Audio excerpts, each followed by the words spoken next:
بسم اللہ الرحمن الرحیم۔ شروع اللہ کے نام سے جو بڑا مہربان اور نہایت رحم کرنے والا ہے۔ ایک دفعہ رسول اکرم صلی اللہ علیہ وآلہ وسلم نے حضرت سلمان اور حضرت ابو ذر کو بلا کر انہیں ایک ایک درہم دیا۔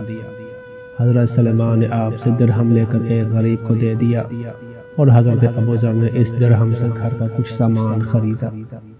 دوسرے دن دونوں صحابی آپ کی خدمت میں حاضر ہوئے تو آپ نے ایک پتھر گرم کروایا اور سلمان کو حکم دیا کہ وہ اس پتھر پر کھڑا ہو کر ایک درہم کا حساب دے۔ جناب سلمان فوراً پتھر پر چڑھے اور کہا، آپ نے درہم دیا تھا، میں نے خدا کی راہ میں دے دیا۔ یہ کہہ کر سلمان فوراً پتھر سے اتر آئے۔ پھر آپ نے ابو ذر کو حکم دیا کہ وہ درہم کا حساب دے۔